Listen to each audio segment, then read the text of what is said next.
আমাদের সমাজের অবস্থা এরকমই, ভাই ভাইয়ের সাথে সম্পর্ক নেই, এই জায়গা জমিন নিয়ে দ্বন্দ্ব, বড় ভাই ছোট ভাইদের হকগুলো আদায় করে দেয় না, ভাই বোনের হকগুলো আদায় করে দেয় না। কি বলেন?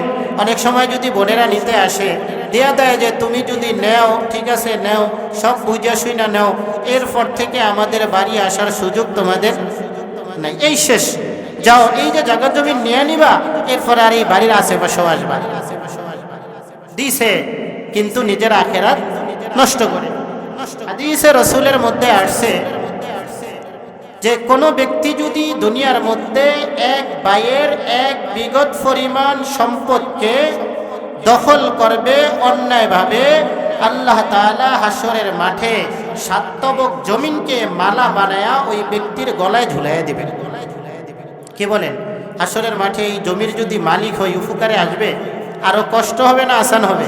কষ্ট হবে। এক তো হাসরের মাঠের কষ্ট, দ্বিতীয় হলো আবার এই কষ্ট। এজন্য কি বলেন, যারা আসি আত্মীয়তার হক যথাযথ আদায় করবো কিনা? আত্মীয়তার হক যথাযথ আদায় করব। আমাদের সমাজ উল্টে গেছে, ভাইয়ের সাথে, আপন ভাইয়ের সাথে সম্পর্ক নেই, সম্পর্ক হয়ে গেছে বিবির ভাইয়ের সাথে। নিজের বাবার সাথে সম্পর্ক নেই, সম্পর্ক হয়ে গেছে শ্বশুরের সাথে। নিজের মায়ের খোঁজখবর নেই না, শাশুড়িরে সকাল সন্ধ্যায় ফোন দিয়া খোঁজখবর নিতেছি। নিজের চাচার খোঁজখবর নেই, নিজের মামার সাথে সম্পর্ক। নিজের ফুফুর খোঁজখবর নেই, নিজের মামি, নিজের দূরবর্তী আত্মীয়দের সাথে আমাদের সম্পর্ক। এজন্য তৃতীয় নাম্বার আমাল, আল্লাহ পাকের হাবিব বলেন ওয়াসিলুল আরহাম, যারা আত্মীয়তার সম্পর্ক হেফাজত করবে, হাসরের মাঠে এই ব্যক্তিগুলো হিসাব কিতাব ব্যতীত জান্নাতে প্রবেশ করবে। আরেকটা আমাল, আল্লাহ পাকের হাবিব বলেন ওয়াসাল্লু বিল্লাইল ওয়ান নাসু নিয়াম ওয়া নাশহাদু আন্না মুহাম্মাদান আবদুহু ওয়া রাসূলুহু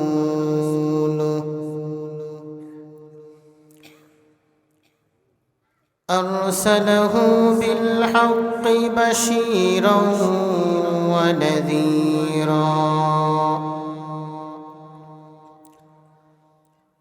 وداعيا إلى الله بإذنه وسراجا منيرا أما بعد فأعوذ بالله من الشيطان الرجيم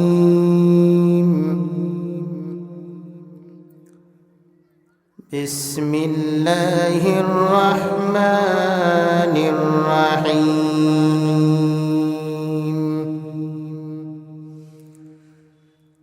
لقد كان في رسول الله أسوة حسنة لمن كان يرجو الله واليوم الآخر وذكر الله كثيرا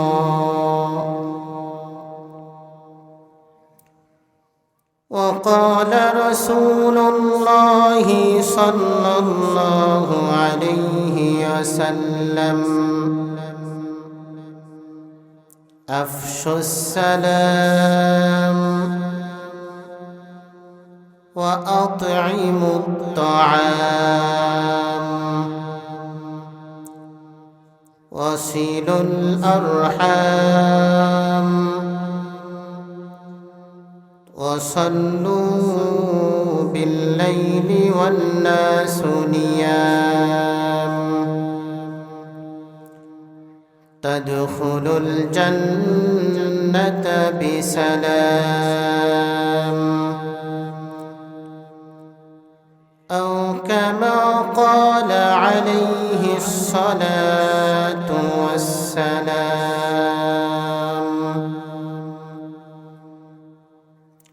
شكل فري اللهم صل على محمد وعلى آل محمد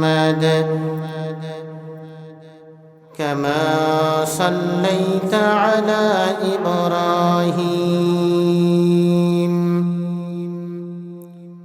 وعلى آل إبراهيم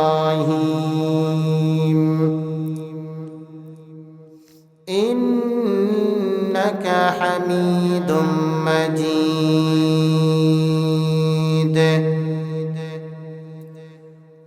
اللهم بارك على محمد وعلى آل محمد كما باركت على إبراهيم وعلى آل إبراهيم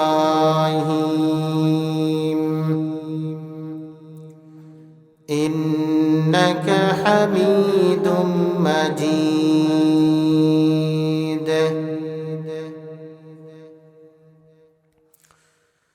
আল্লাহ সুবহানাহু ওয়া তাআলার দরবারে লাখো কোটি শুকর যে মহান আল্লাহ সুবহানাহু ওয়া তাআলা পুরা মহল্লা থেকে যাচাই আর বাছাই করে শীতের রজনী দুনিয়াবি সমস্ত কাজ থেকে ফারিগ করে সুস্থতার সাথে ঈমানের নিয়ামত দান করার পর গুনার কাজ খারাপ কাজ থেকে হেফাজত করে দ্বীনি জলসা জান্নাতি জলসা আহলুল্লাহদের জলসা দ্বীনি মাহফিলে আসার এবং বসার এবং কিছু দ্বীনি মুযাকারা করা এবং শোনার তৌফিক এনায়েত করেছেন। সেজন্য আল্লাহ পাকের শাহী দরবারে কালিমাতু শুকর জানাই আলহামদুলিল্লাহ। এই দ্বীনি মজলিস দ্বীনি জলসার আল্লাহ পাকের নিকট এত দাম এত মর্যাদাপূর্ণ যে দ্বীনি মজলিসের মধ্যে বসে দ্বীনি একটা মাসালা শিখব, আমলের সুযোগ হোক অথবা না হোক, ৬০ বৎসর নফল ইবাদতের সওয়াব আল্লাহ তাআলা বান্দার আমলনামায় দান করবেন। হাদিসে রাসূলের মধ্যে আসছে قال رسول الله صلى الله عليه وسلم مسألة واحدة يتعلم الرجل عمل أو لم يعمل خير من عبادة 60 سنة। আল্লাহ পাকের হাবিব সাল্লাল্লাহু আলাইহি ওয়াসাল্লাম বলেন যে আমার কোনো উম্মত দ্বীনি মজমার মধ্যে বসলো, দ্বীনি একটা মাসালা শিখলো, আমলের সুযোগ হোক অথবা না হোক, আল্লাহ তাআলা ওই বান্দার আমল নামায় ৬০ বৎসর নফল ইবাদতের সওয়াব দান করবে। এজন্যে এই মজমা এই মজলিসের অনেক দাম। যদিও আমরা এখানে অল্প সংখ্যক লোক, কিন্তু এই মজমা আল্লাহ তাআলার কাছে অনেক দামি। কেমন দামি? আল্লাহ পাকের হাবিব বলেন যে কোনো ব্যক্তি দ্বীনি জলসার মধ্যে বসলো, তো যেই সমস্ত বান্দারা এই দ্বীনি মজমার মধ্যে বসছে, এই সমস্ত ব্যক্তিদের নামগুলো আল্লাহ তাআলা তার নূরানি মাখলুকাত তথা ফেরেশতাদের মজমার মধ্যে আলোচনা করেন এবং এই মজমার উপরে আল্লাহ তাআলার আসমানি রহমত এবং বরকত অবতীর্ণ করেন এবং সকিনা নামক রহমত এই মজমাকে বেষ্টন করে নেন। হাদিসে রাসূলের মধ্যে আসছে قال رسول الله صلى الله عليه وسلم লা ইয়াকউদু কওমুন ইয়াযকুরুনাল্লাহ ইল্লা হাফাতুহুমুল মালাইকা। আল্লাহ পাকের হাবিব বলেন যে দ্বীনি মজমা, ওয়াজের মজমা, মাসলা মাসাইলের মজমা, যখন কোনো ব্যক্তি এই সমস্ত মজলার মধ্যে, এই সমস্ত মজমার মধ্যে বসবেন, আল্লাহ তাআলার আসমানি ফেরেশতারা ওই মজমাকে বেষ্টন করে নেন এবং সকিনা নামক রহমত আল্লাহ তাআলা ওই বান্দাদের উপরে বর্ষিত করেন। যারা এই মজমার মধ্যে বসলো সর্বশেষ পর্যন্ত মনোযোগের সাথে শ্রবণ করবে। আল্লাহ পাকের হাবিব সাল্লাল্লাহু আলাইহি ওয়াসাল্লাম বলেন, ওই সমস্ত ব্যক্তিরা বাসার দিকে সুসংবাদ নিয়ে ফিরবে। একজন ফেরেশতা মজমার শেষে এলান করবেন, কুমু মাগফুরাল লাকুম অবুদ্দিলাত সাইয়্যাতিকুম বিল হাসানাত। একজন ফেরেশতা বলবেন যে হে মজমার মধ্যে যারা বসছো, যারা দ্বীনি আলোচনা শুনছো, যারা দ্বীনি আলোচনা করছো, আল্লাহ তাআলা তোমাদের জীবনের গুনাহগুলোকে মাফ করে দিয়েছেন এবং তোমাদের আমলনামায় যেই সমস্ত গুনাহগুলো ছিল আল্লাহ তাআলা সেই গুনাহগুলোকে নেকির দ্বারা পরিবর্তন করে দিয়েছে। এত বড় ফজিলত, এত বড় লাভ এই সমস্ত মজমার। আমরা অনেক সময় বুঝি না। হাদিসে রাসূলের মধ্যে আসছে, আল্লাহ পাকের হাবিব সাল্লাল্লাহু আলাইহি ওয়াসাল্লাম বলেছেন যে যখন হাসরের মাঠে আল্লাহ তাআলা জান্নাতীদেরকে জান্নাত নসিব করবেন, জাহান্নামীদেরকে জাহান্নামের ফয়সালা করে দিবেন, তো জান্নাতি ব্যক্তিরা জান্নাতের মধ্যে দুনিয়াবি কোনো বিষয় নিয়ে আফসোস হবে না, কেবল আফসোস হবে দুনিয়ার মধ্যে যেই মজমাগুলো আল্লাহ তাআলার জিকির ব্যতীত অতিবাহিত করছে। কেন এই সময়গুলো আল্লাহ তাআলার জিকির ব্যতীত অতিবাহিত করছে, এই জন্য আফসোস হবে। হাদিসে রাসূলের মধ্যে আসছে, আল্লাহ পাকের হাবিব সাল্লাল্লাহু আলাইহি ওয়াসাল্লাম বলেন যে দুইজন ব্যক্তি আল্লাহ তাআলা উভয়কে হায়াত দিছে সমান, উভয়ের ইবাদত সমান, উভয়ে আল্লাহ তাআলার রাস্তায় গিয়ে শাহাদাতের মর্যাদা অর্জন করছে, দনজনে শহীদ হয়েছে, হায়াতও সমান, ইবাদতও সমান এবং উভয়ই আল্লাহ তাআলার রাস্তায় শাহাদাতের মর্যাদা অর্জন করছে। এই দুই বান্দাকে আল্লাহ তাআলা জান্নাত নসিব করবেন, জান্নাতে বসবাস করবে, কিন্তু দুইজনের মধ্যে একজনের জান্নাতের কোয়ালিটিটা আরেকজনের তুলনায় একটু ভিন্ন হবে। কি ভিন্ন হবে? এক সাথী জান্নাতের মধ্যে যখন তার কোরটকে পরিবর্তন করবে, তখন তার জান্নাত থেকে এক মন মুগ্ধকর আওয়াজ আসবে, যেটা দ্বিতীয় সাথীর জান্নাতের নাই। তো এই ব্যক্তি আল্লাহ তাআলার কাছে বলবেন যে আল্লাহ, হায়াতও সমান দিছেন, ইবাদতও সমান ছিল, উভয়ই আপনার রাস্তায় শহীদ হয়েছি, তো আমার ভাইয়ের জান্নাতের মধ্যে যেই আওয়াজ আসতেছে আমার জান্নাতের মধ্যে তো সেটা নাই। আল্লাহ তাআলার পক্ষ থেকে আওয়াজ আসবেন যে তোমার দ্বিতীয় সাথীর আমল নামায় একবার সুবহানাল্লাহর সওয়াব বেশি ছিল। তো দুনিয়ার মধ্যে একবার সুবহানাল্লাহর মর্যাদা হাসরের মাঠে গেলে বুঝে আসবে। তো যারা আমরা মজমার মধ্যে বসছি প্রত্যেকেই লাভবান হয়েছি। তো আমি আসলে বেশি আলোচনা করব না, কয়েকটি আমালের কথা বলবো। রজব মাস চলতেছে, আজকে রজবের 13 তারিখ। তো রজব মাস এটা হলো রমজানের প্রস্তুতি নেওয়ার মাস। যারা মুমিন মুত্তাকি এই রজব মাস থেকেই এরা রমজানের তৈয়ারি শুরু করে। রমজানে আমলের পদ্ধতি কী হবে, ইবাদতের পদ্ধতি কী হবে, তেলাওয়াত কিভাবে করবে, দান সদকা কিভাবে করবে, নিজের প্রতিবেশীর খোঁজখবর কিভাবে নিবে, এই লিস্টগুলো, এই পরিকল্পনাগুলো এই রজবের মাস থেকেই শুরু হয়। এজন্য হাদিসে রাসূলের মধ্যে আসছে, আম্মা জান আয়েশা সিদ্দিকা রাদিয়াল্লাহু তাআলা আনহা বলেন যে এই রজব মাসের চাঁদ যখন উদিত হয় তখন আল্লাহ পাকের হাবিব সাল্লাল্লাহু আলাইহি ওয়াসাল্লামের ইবাদতের পদ্ধতি, ইবাদতের নিয়ম কানুন পরিবর্তন হয়ে যেত। যেই রজব মাস থেকে আল্লাহর রাসূল ইবাদতকে বৃদ্ধি করে দিতেন, বেশি বেশি নফল সিয়ামের আমল করতেন, রাত্রিবেলা বেশি বেশি তাহাজ্জুদের আমল করতেন।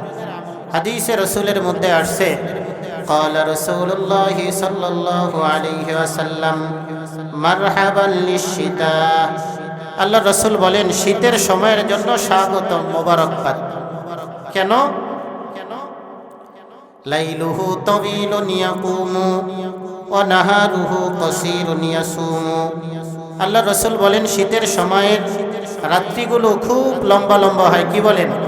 যদি 10টায়ও ঘুমাই তো ঘুম শেষ হয়ে যায়, আর আসে না, কিন্তু রাত্র থেকে যায় লম্বা সময়। 10টায় 11টায় ঘুমাইলেও 12টায় ঘুমাইলেও ঘুম পরিপূর্ণ হয়ে যায়, এত লম্বা রাত্র।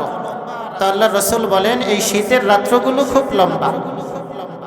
এজন্য মুমিন বান্দারা কি করে? ইয়াকুমু, রাত্রিবেলা লম্বা রাত্র যেহেতু, এই জন্য রাত্রিবেলা কিছু নফল নামাজ, তাহাজ্জুদ, ইবাদতের অভ্যাস করে নেয়। এবং এই শীতের দিনগুলো হয় খুব ছোট্ট, বেটে অল্প সময়। অনেক সময় আমরা বলি যে আজ জোহরের আজান হয়ে গেছে, এখন ওই সালাম ফিরানের আগেই দেখি আবার আসরের আজানের জন্য মুয়াজ্জিন প্রস্তুত। কি বলেন? এরকম তো খুব দিনগুলো ছোট। তো আল্লাহ রাসূল বলেন এই ছোট দিনের মধ্যে মুমিন বান্দা নফল রোজা রাখবে তো কষ্ট কম হইল, আল্লাহ তাআলা প্রতিদান পরিপূর্ণ দিয়া দিলেন। এজন্য ওমর রাদিয়াল্লাহু তাআলা আনহু বলেন সিয়ামুশ শিতাই গানিমাতুল বারিদা, শীতের সময়ের রোজা এইটা অল্প মূলধনে অধিক ব্যবসা, মূলধন কম ব্যবসা বেশি। রোজা রাখলাম, কষ্ট হইল কম, কিন্তু আল্লাহ তাআলা পূর্ণ রোজার সওয়াব ওই বান্দার আমলনামায় দান করবেন। এজন্য এই আমলগুলো করব। এক তো শীতের মৌসুম, দ্বিতীয় রজব মাস, বেশি বেশি রাত্রিবেলা নফল নামাজ পড়ব, তাহাজ্জুদ পড়ব, দিনের বেলা সম্ভব হলে বেশি বেশি নফল রোজা রাখব। আরেক উল্লেখযোগ্য আমল আল্লাহ পাকের হাবিব সাল্লাল্লাহু আলাইহি ওয়াসাল্লাম এই রজব মাসের মধ্যে করতেন। আম্মা জান আয়েশা সিদ্দিকা রাদিয়াল্লাহু তাআলা আনহা বলেন যে যখন রজব মাসের চাঁদ উদিত হতো তা আল্লাহ রাসূল সাল্লাল্লাহু আলাইহি ওয়াসাল্লাম একটা দোয়া বেশি বেশি পড়তেন। দোয়াটা হলো আল্লাহুম্মা বারিক লানা ফি রজব ওয়া শাবান ওয়া বাল্লিগনা রমাদান, আল্লাহুম্মা বারিক লানা ফি রজব ওয়া শাবান ওয়া বাল্লিগনা রমাদান। কি বলেন? পারি আমরা? যারা পারি তারা এই দোয়া বেশি বেশি পড়ব, আর যারা পারি না এই দোয়া শিখে নিব। এখন তো শিখার জন্য খুব সহজ হয়ে গেছে। আগে একটা সময় জানি না, পারি না, এই অজুহাত ছিল, মুন্সি মৌলবীর অভাব ছিল, জিজ্ঞাসা করতে পারতাম না, জানতে পারতাম না। এখন তো আল্লাহর রহমতে প্রত্যেকটা মসজিদেই উপযুক্ত ইমাম আছে, যে কোনো মাসালার সমাধান দিতে পারে, যে কোনো আমালের কথা বলতে পারে। এজন্য এখন যদি আমরা বলি পারি না বা শিখি নাই, এই অজুহাত আল্লাহ তাআলার কাছে কবুল হবে না। এজন্য একটা আমল বললাম যে এই রজব মাসের মধ্যে আমরা বেশি বেশি এই দোয়া পড়ব, আল্লাহুম্মা বারিক লানা ফি রজব ওয়া শাবান ওয়া বাল্লিগনা রমাদান। এই ইবাদত, এই দোয়া আল্লাহর রাসূল করতেন। তো আমি গনে গনে 4টা আমলের কথা বলবো। হাদিসে রাসূলের মধ্যে আসছে কোনো বান্দার মধ্যে যদি এই 4টা সিফাত থাকে, হাসরের মাঠে আল্লাহ তাআলা ওই বান্দাকে বলবেন তাদখুলুল জান্নাতা বিসালাম, হে আমার বান্দা, দুনিয়ার মধ্যে সিফাতগুলো অর্জন করে আসছো, আজকে তুমি টেনশন ব্যতীত, হিসাব নিকাশ ব্যতীত আমার জান্নাতে প্রবেশ করো। 4টা আমল। কি বলেন? এই 4টা আমল শিখার জন্য, করার জন্য প্রস্তুত আছি কিনা? হাদিসে রাসূলের মধ্যে আসছে قال رسول الله صلى الله عليه وسلم أفشوا السلام وأطعموا الطعام وصلوا الأرحام وصلوا بالليل والناس نيام تدخلوا الجنة بسلام আল্লাহ পাকের হাবিব ইরশাদ ফরমান, আমার যে উম্মত এই চারটা সিফাতকে অর্জন করবে, আমি নবী বলে দিলাম হাসরের মাঠে হিসাব কিতাব ব্যতীত সেই ব্যক্তি জান্নাতে প্রবেশ করবে। এক নাম্বার, আফশুস সালাম, সালামের প্রচার প্রসার করা। সালামের প্রচার প্রসার করা, যার সাথেই দেখা হয় তাকেই সালাম দেব, যার সাথেই দেখা হয় তাকেই সালাম দেব। হাদিসে রসুলের মধ্যে আসছে, একবার এক সাহাবী এসে আল্লাহ রসুলকে বললেন, ইয়া রসুল আল্লাহ, আইয়ুল আমালি খায়র, আমলের মধ্যে সবচেয়ে উৎকৃষ্ট আমল কোনটা? আমলের মধ্যে সবচেয়ে উৎকৃষ্ট আমল কোনটা? একটু মনোযোগের সাথে শুনবো, কাটা কাটা কয়েকটা কথা মনোযোগের সাথে শুনলে ইনশাআল্লাহ জিন্দেগি পরিবর্তন হবে, উপকারও হবে। গুমের কেউ নিয়ত করবো না, আসছি দিনই মজমার মধ্যে চেষ্টা করবো ইনশাআল্লাহ এখান থেকে কিছু আমল নিয়ে যাব। লম্বা আলোচনা হলো, অনেক লম্বা বড় বড় ব্যক্তিরা এসে আলোচনা করছে, যাওয়ার সময় খালি হাতে বিদায় নিলাম।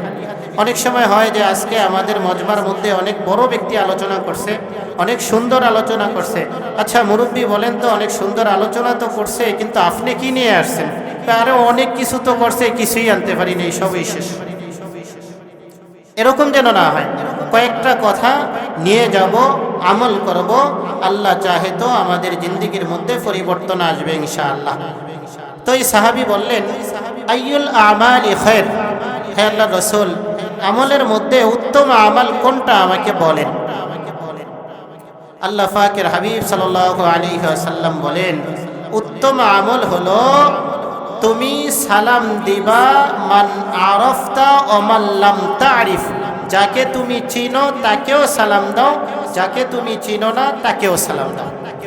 যাকে চিনো তাকেও সালাম দাও, যাকে চিনো না তাকেও কি করো? সালাম দাও। সালামের প্রচার প্রসার বেশি করো।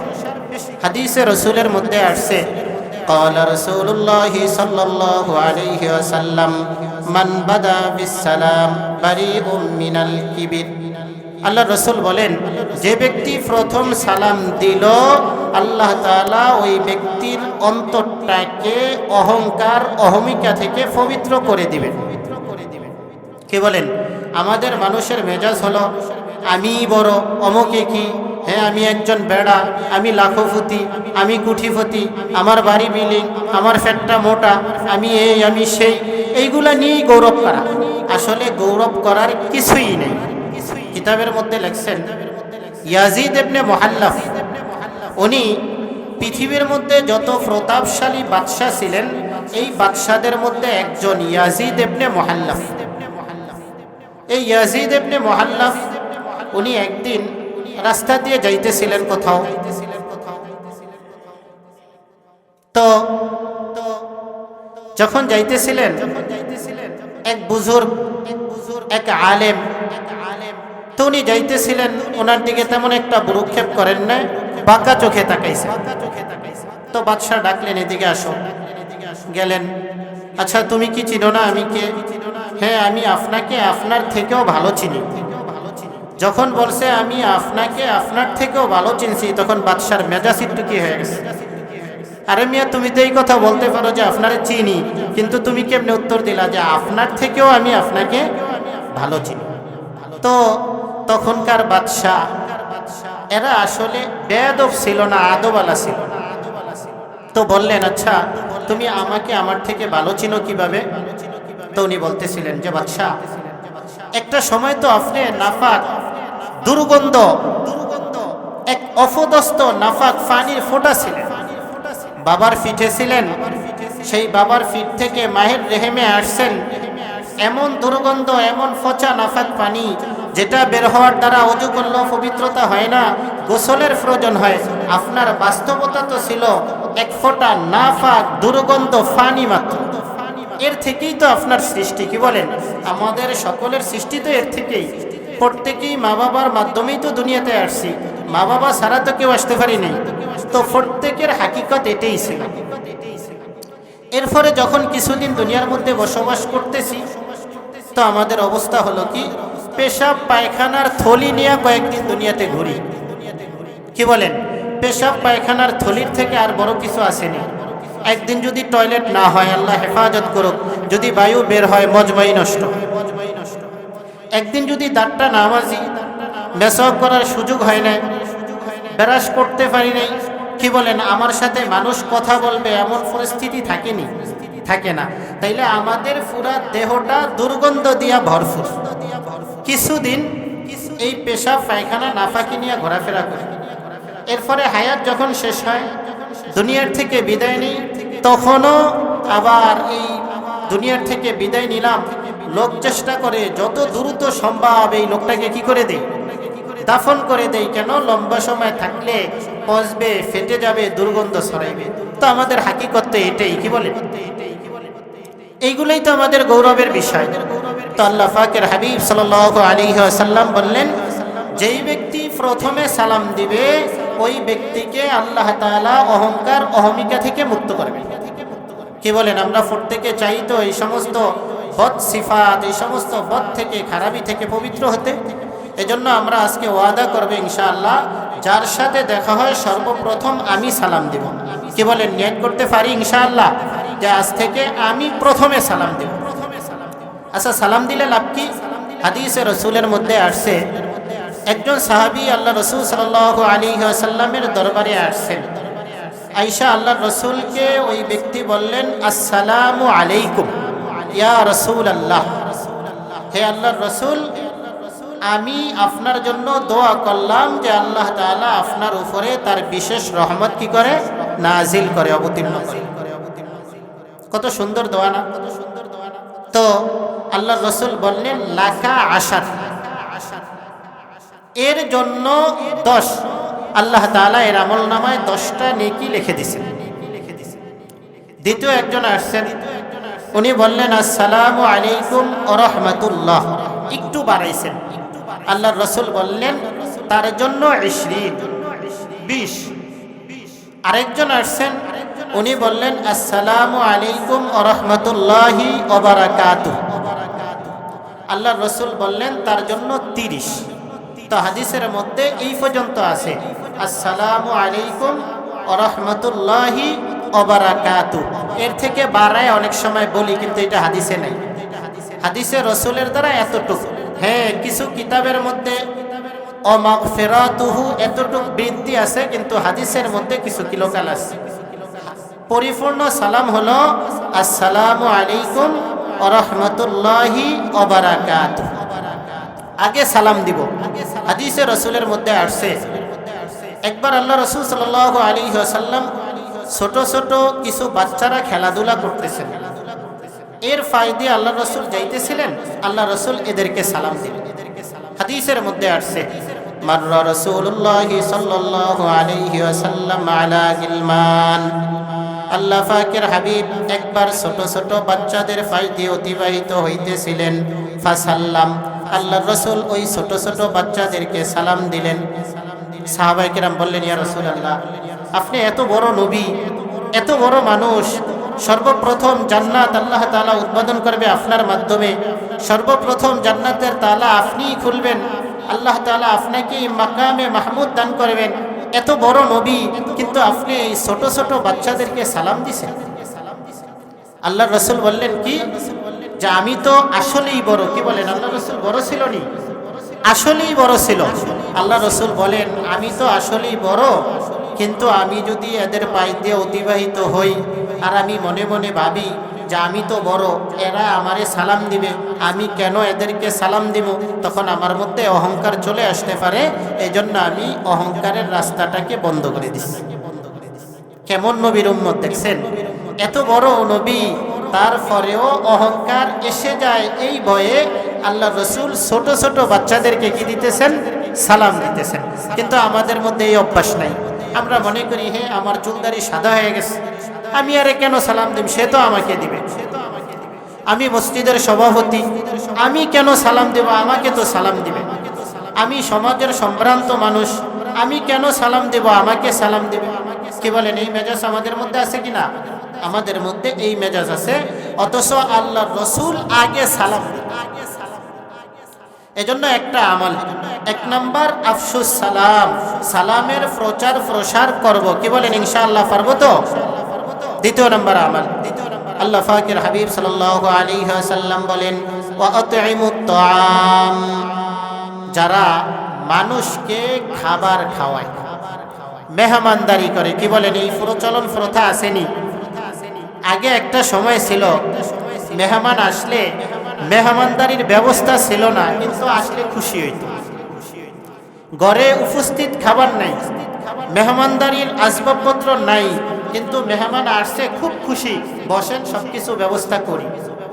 কিন্তু এখন সময়ের পরিবর্তনের কারণে ঘরের মধ্যে মেহমানদারির জন্য সবকিছু প্রস্তুত, একদম খাবার টাবার থেকে নিয়ে নাস্তা নিয়ে সব তৈয়ার, কিন্তু মেহমান আসলে মুখ বেজার হয়ে আসে, যা আসছে মানি এখন আমার 5-7 হাজার টাকা খরচ করার জন্য আসছে। অথচ এই মেহমানদারি এইটা অনেক বড় ফজিলতপূর্ণ এক ইবাদত। আল্লাহ পাকের হাবিব বলেন, ওয়া আতঈমুত তাআম, যাদের মধ্যে মানুষকে খানা খাবারের মেজাজ আছে, হাসরের মাঠে ওই ব্যক্তি বেলা হিসাব বেলা কিতাব জান্নাতে প্রবেশ করবে। 2 নম্বর সিফাত, অল্প সময় আলোচনা করব। 3 নম্বর, অসিলুল আরহাম, আত্মীয়তার বন্ধনকে ঠিক রাখে, ভাইয়ের সাথে ভাইয়ের বন্ধন ঠিক রাখে, ভাইয়ের সাথে বোনের বন্ধন ঠিক রাখে, চাচার সাথে ভাতিজার সম্পর্ক ঠিক রাখে, ভাইয়ের ছেলের সাথে ফুফোর সম্পর্ক ঠিক রাখে। যাদের এই সিফাত থাকবে, আল্লাহ তাআলা ওই ব্যক্তিদেরকেও হিসাব কিতাব ব্যতীত খায়রুম মিন যহরিহা, তোমাদের জন্য দুনিয়ার ফিটের থেকে দুনিয়ার ফ্যাট উত্তম। দুনিয়ার ফিট মানে এই যে জমিনের উপরে আমরা বসবাস করতেছি, জমিনের ফিট। জমিনের ফ্যাট মানে ইন্তেকালের পর যে আমাদেরকে দাফন করে দেয়, এটাকে বলা হয় জমিনের ফ্যাট। আল্লাহর রাসূল বলেন, নিকটবর্তী লোকগুলো যদি দূরবর্তী হয়ে যায় আর দূরবর্তী ব্যক্তি যদি নিকটবর্তী হয়, ফা বাতনুল আরদ খায়রুম মিন যহরিহা, তখন তোমাদের জন্য বেঁচে থাকার থেকে মৃত্যুবরণ করাই ভালো। আমাদের সমাজের অবস্থা এরকমই, ভাই ভাইয়ের সাথে সম্পর্ক নেই, এই জায়গা জমি নিয়ে দ্বন্দ্ব, বড় ভাই ছোট ভাইদের হকগুলো আদায় করে দেয় না, ভাই বোনের হকগুলো আদায় করে দেয় না। কি বলেন, অনেক সময় যদি বোনেরা নিতে আসে, দেয়া দেয় যে তুমি যদি নেও ঠিক আছে নেও, সব বুঝা শুই না নেও, এরপর থেকে আমাদের বাড়ি আসার সুযোগ তোমাদের নাই, এই শেষ, যাও, এই যে জায়গা জমি নিয়ে নিবা, এরপর আর এই বাড়ির আশেপাশেও আসবা। দিছে, কিন্তু নিজের আখেরাত নষ্ট করে। হাদিসে রাসূলের মধ্যে আসছে যে কোনো ব্যক্তি যদি দুনিয়ার মধ্যে এক ভাইয়ের এক বিগত পরিমাণ সম্পদকে দখল করবে অন্যায়ভাবে, আল্লাহ তাআলা হাসরের মাঠে 7 তবক জমিনকে মালা বানায়া ওই ব্যক্তির গলায় ঝুলাইয়া দিবেন। কি বলেন, হাসরের মাঠে এই জমির যদি মালিক হই, উপকারে আসবে? আরো কষ্ট হবে না আসান হবে? কষ্ট হবে। এক তো হাসরের মাঠের কষ্ট, দ্বিতীয় হলো আবার এই কষ্ট। এজন্য কি বলেন, যারা আসি আত্মীয়তার হক যথাযথ আদায় করবো কিনা? আত্মীয়তার হক যথাযথ আদায় করব। আমাদের সমাজ উল্টে গেছে, ভাইয়ের সাথে আপন ভাইয়ের সাথে সম্পর্ক নাই, সম্পর্ক হয়ে গেছে বিবির ভাইয়ের সাথে। নিজের বাবার সাথে সম্পর্ক নাই, সম্পর্ক হয়ে গেছে শ্বশুরের সাথে। নিজের মায়ের খোঁজখবর নেই না, শাশুড়িরে সকাল সন্ধ্যায় ফোন দিয়া খোঁজখবর নিতেছি। নিজের চাচার খোঁজখবর নাই, নিজের মামার সাথে সম্পর্ক। নিজের ফুফুর খোঁজখবর নাই, নিজের মামি, নিজের দূরবর্তী আত্মীয়দের সাথে আমাদের সম্পর্ক। এজন্য 3 নম্বর আমাল, আল্লাহ পাকের হাবিব বলেন, ওয়াসিলুল আরহাম, যারা আত্মীয়তার সম্পর্ক হেফাজত করবে, হাসরের মাঠে এই ব্যক্তিগুলো হিসাব কিতাব ব্যতীত জান্নাতে প্রবেশ করবে। আরেকটা আমল, আল্লাহ পাকের হাবিব বলেন, ওয়াসাল্লু বিল্লাইল ওয়ান নাসু নিয়াম, দুনিয়ার সমস্ত মানুষ যখন ঘুমের মধ্যে মশগুল, এক শ্রেণীর আল্লাহ পাকের বান্দা তারা শেষ রাতে উঠে আল্লাহ তাআলার দরবারে 2 রাকাত নামাজ পড়ে ফরিয়াদের মধ্যে দোয়ার মধ্যে মশগুল থাকে। যাদের মেজাজটা এমন হয় আল্লাহ তাআলা এই ব্যক্তিদেরকেও হিসাব নিকাশ ব্যতীত জান্নাত দান করবে। কয়টা আমল বলছি? 3টা 4টা। 1 নাম্বার আফসুস সালাম, সালামের প্রচার প্রসার করা। 2 নাম্বার ওয়া আতঈমুত তাআম, মানুষকে খাবার খাওয়ানো, দাওয়াত করা। কি বলেন? কয় নাম্বার? 2 নাম্বার। 3 নাম্বার ওয়াসিলুল আরহাম, আত্মীয়তার সম্পর্ক ঠিক রাখা। 4 নাম্বার রাতি বেলা উঠে কিছু নফল ইবাদতের অভ্যাস করা। মনে থাকবে তো ইনশাআল্লাহ? 1 নাম্বার সালামের প্রচার প্রসার করা, 2 নাম্বার মানুষকে খাবার খাওয়ানো, 3 নাম্বার আত্মীয়তার সম্পর্ক ঠিক রাখা, 4 নাম্বার রাত্রিবেলা উঠে 2-4 রাকাত তাহাজ্জুদের আমল করা। কিতাবের মধ্যে লেখছেন ইমাম গাজালি আলাইহির রহমা দুনিয়ার থেকে বিদায় নেওয়ার পরে একজন শাগরেদ ওনাকে স্বপ্নে দেখছে। স্বপ্নে দেখার পরে ওনাকে জিজ্ঞাসা করলেন যে ইয়া শাইখ, আল্লাহ তাআলা আপনার সাথে কেমন আচরণ করছে? তো উনি বললেন তাআতিল ইবারাত ওয়া ফানিয়াতুল ইশারাত ওয়া মা নাফা'না ইল্লা রাকাতিন রাকা'না ফি জাওফিল লাইল। উনি বলেন দুনিয়ার মধ্যে আমি দর্শ তদরিস করছি, লেখালেখি করছি, বিভিন্ন ইবাদত করছি, কোনোটাই আমার কাজে আসে নাই। আল্লাহ তাআলা শেষ রাতে উঠে 2-4 রাকাত নফল পড়ছি, এর বদৌলতে আল্লাহ তাআলা আমাকে মাফ করে দিয়েছে।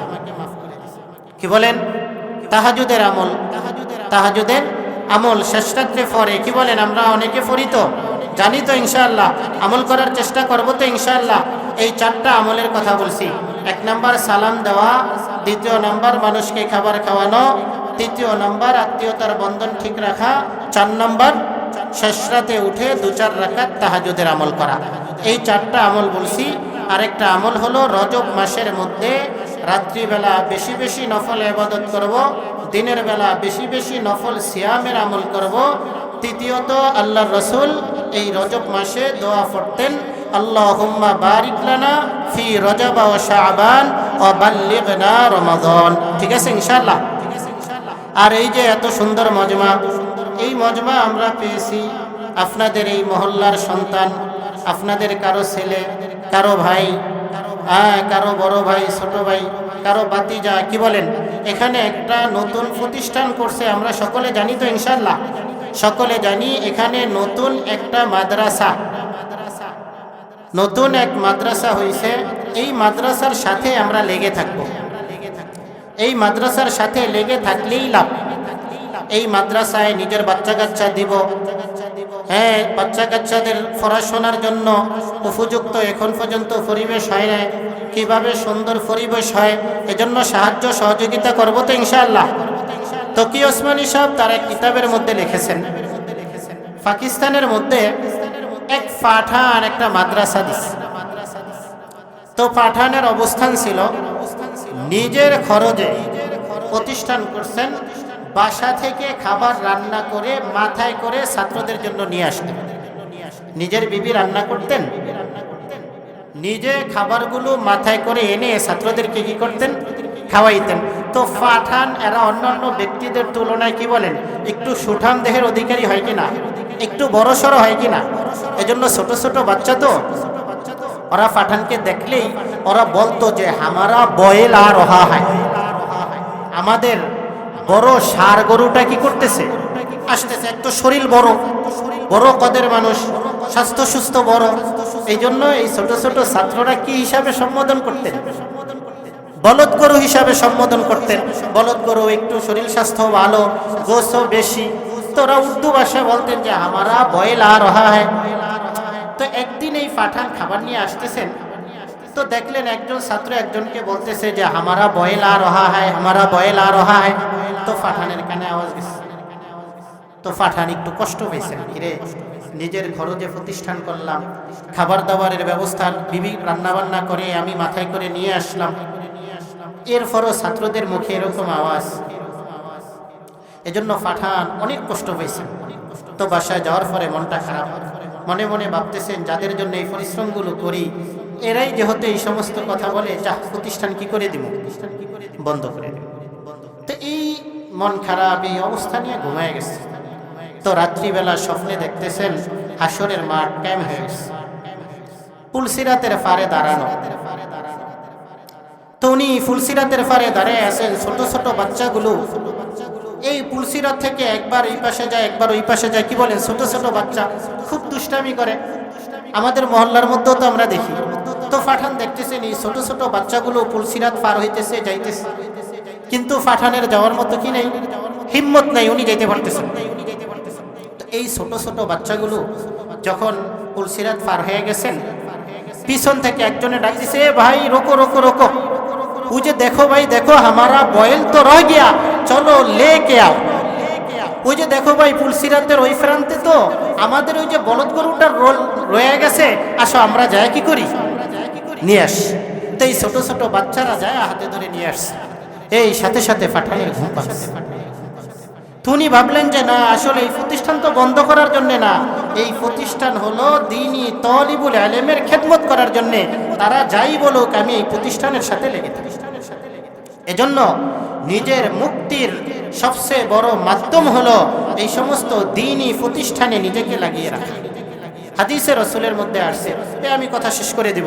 আল্লাহর রাসূল বলেন, ক্বালা রাসূলুল্লাহ সাল্লাল্লাহু আলাইহি ওয়াসাল্লাম, কুন আলিমান আও মুতাআল্লিমান আও মুতাআল্লিমান আও মুস্তামিআন আও মুহিব্বান ওয়ালা তাকুন খামিসান ফাতুহলিক। আল্লাহর রাসূল বলেন, মুক্তির উপায় চারটা। মুক্তির উপায় কয়টা? চারটা। মুক্তির এক নাম্বার উপায় হলো কুন আলিমান, আগে নিজে আলেম হও, আল্লাহ আল্লাহর রাসূলের পরিচয় দাও। মুক্তির এক নাম্বার উপায় কি? আলেমান, কি হওয়া? আলেম হওয়া। কি বলেন, আমাদের এই বয়স আসেনি, সুযোগ আসেনি, নাই। দ্বিতীয় নাম্বার মুক্তির উপায় হলো আও মুতাআল্লিমান, আলেম হইতে পারলা না, আলেমের ছাত্র হও। আলেমের কি হও? ছাত্র হও। এই বয়স আমাদের আছে নাই, এখন মাদ্রাসায় ভর্তি হয়ে পড়াশোনা করার সুযোগ আমাদের আসেনি, নাই। তাইলে এক নাম্বার মুক্তির উপায় ছিল আলেম হওয়া। দ্বিতীয় নাম্বার মুক্তির উপায় হলো আলেমের ছাত্র হওয়া। তৃতীয় নাম্বার আও মুস্তামিআন, অথবা জীবনের সর্বগুলো কাজ, জীবনের হার বিষয়গুলো ওলামায়ে কেরামের সাথে পরামর্শ করে করা। ওলামায়ে কেরামের সাথে পরামর্শ করে প্রত্যেকটা কাজ করব। দ্বীন ওলামায়ে কেরামের মাধ্যমেই আল্লাহ তাআলা হেফাজত করবেন। ঈসা আলাইহিস সালাতু ওয়াস সালাম দুনিয়ার থেকে বিদায় নিছেন, উম্মত যথাযথভাবে আলেমদের কাছে দায়িত্ব না থাকার কারণে দ্বীনের মধ্যে পরিবর্তন চলে আসছে। মূসা আলাইহিস সালাতু ওয়াস সালাম দুনিয়ার থেকে বিদায় নিছেন, তার কিতাবের মধ্যে পরিবর্তন চলে আসছেন, কিন্তু আল্লাহর রাসূল দুনিয়ার থেকে বিদায় নিছেন। ১৫০০ বছর হয়ে গেল, ওলামায়ে কেরামের হেফাজতে আছে। আজও পর্যন্ত আমরা এই কথা বলতে পারি যে কোরআন এখনো কোনো ভেজাল মুক্ত নির্ভেজাল কোরআন আমাদের হাতে আছে। কি বলেন, আছে কিনা? এটা কাদের হেফাজতের কারণে? ওলামায়ে কেরামের হেফাজতের কারণে। এজন্য দ্বীন শিখব ওলামায়ে কেরাম থাকবে, দ্বীন শিখব ওলামায়ে কেরাম থেকে, আমার জীবন পরিচালনা করব ওলামায়ে কেরামের পরামর্শ অনুযায়ী। কোনো বাতিল, কোনো মূর্খ, কোনো নামদারি দাওয়াতি মেহমান এই সমস্ত ব্যক্তিদের থেকে দ্বীন শিখব না। দ্বীন কাদের থেকে শিখব? ওলামায়ে কেরামের থেকে দ্বীন শিখব। কি বলেন, ঠিক আছে তো ইনশাআল্লাহ? এজন্য মুক্তির তৃতীয় নাম্বার পদ্ধতি হলো আও মুস্তামিআন, উলামায়ে কেরামের পরামর্শ অনুযায়ী নিজের জিন্দেগি চালাবো। ৪ নাম্বার আও মুহিব্বান, আলেম হওয়ার সুযোগ হলো না, আলেমের ছাত্র হওয়ার সুযোগ হয় নাই, আলেমের সাথে জীবনের কাজগুলো পরামর্শ করেও করার সুযোগ হইল না। আও মুহিব্বান, উলামায়ে কেরামকে মহব্বত করব, ছাত্রদেরকে মহব্বত করব, দ্বীনি প্রতিষ্ঠানে লেগে থাকব, দ্বীনের শাখার মধ্যে নিজের আর্থিক সাহায্য সহযোগিতার মাধ্যমে শরীক থাকব। কি হবে? আল্লাহর রাসূল বলেন, এই ৪ সিফাত যেই ব্যক্তির মধ্যে থাকবে, এই ৪-এর যেই কোনো একটা ব্যক্তির মধ্যে থাকবে, আল্লাহ তাআলা হাশরের মাঠে ওই ব্যক্তিকে মুক্তির মাধ্যম করে দিবে। ওয়ালা তাকুন খামিসান ফাতুহলিক, আল্লাহর রাসূল বলেন ৫ নাম্বার দলের অন্তর্ভুক্ত হইও না। কয় নাম্বার দল? 5 নাম্বার দলের অন্তর্ভুক্ত হইও না, তাহলে তুমি ধ্বংস হয়ে যাবা। কি বলেন? যারা নবী রাসূলদের সাথে গাদ্দারি করছেন, দ্বীনের সাথে গাদ্দারি করছেন, এদের আজকে নাম নিশানা আসেনি। আবু লাহাব একজন কাফের ছিল, বদমাশ, দোজখী, অভিসম্পদ প্রাপ্ত, বাটপার। এর নাম মানুষ জানতো না। ইসলাম থাকার কারণে কি করে জানে? তাব্বাত ইয়াদা আবি লাহাবি ওয়া তাব, কোরআন আছে, এই জন্য আবু লাহাব নামে একজন আছে। কি বলেন? আমরা জানি এই আবু লাহাবের ভয়াবহ অবস্থা কি আমরা জানি তো। এই আবু লাহাব আল্লাহর রসুলের দুশমন ছিল, দ্বীনের দুশমন ছিল, ইসলামের দুশমন ছিল। এই জন্য আল্লাহ তাআলা দুনিয়ার মধ্যে একটা অপদস্থ করছেন, দুনিয়ার মধ্যে জীবিত অবস্থায় পরিবার জঙ্গলের মধ্যে রেখে আসছেন। ওখানে কিছুদিন ছিল, এরপরে মারা গেছে। মারা যাওয়ার পরে পচা দুর্গন্ধ ছড়াইছে। তখন হাবশি একটা গোলাম আইনা কুত্তার মতো লাথি দিয়া গর্তের মধ্যে ফেলেছে। যেই আবু লাহাব অর্থ সম্পদের অধিকারী ছিল, কিতাবের মধ্যে লেখেন যখন ইন্তেকাল করছেন তখন নগদ প্রায় 2.5 কেজির মতো স্বর্ণ আর নিকট ছিল। কয় কেজির মতো? কি বলেন? এখন 1 ভরি স্বর্ণের দাম কত? প্রায় 40, 45, 1 লাখ, ঠিক না? ওর কাছে প্রায় 2.5 কেজি, ভরি না, 2.5 কেজির মতো স্বর্ণ ওর কাছে বিদ্যমান। অর্থ সম্পদ ছিল, সৌন্দর্য ছিল। এতগুলো হওয়ার পরেও দ্বীনের সাহায্য সহযোগিতা না করার কারণে, দ্বীনের সাথে গাদ্দারি করার কারণে আল্লাহ তাআলা দুনিয়ার মধ্যেই ওকে অপদস্থ করেছে। এজন্য মওত পর্যন্ত নিয়ত করব ইনশাআল্লাহ দ্বীনি খেদমতের সাথে, দ্বীনি প্রতিষ্ঠানের সাথে নিজেকে লেগে রাখবো। এখানে 1 টাকা দিব, আল্লাহ তাআলার কাছে বলবো যে আল্লাহ, দ্বীনি প্রতিষ্ঠান ছিল, এখানে সাহায্য সহযোগিতা করছি, হাসরের মাঠে এর পাই টু পাই হিসাব আমি আপনার থেকে নিয়ে নেব। কি বলেন? পারবো তো ইনশাআল্লাহ?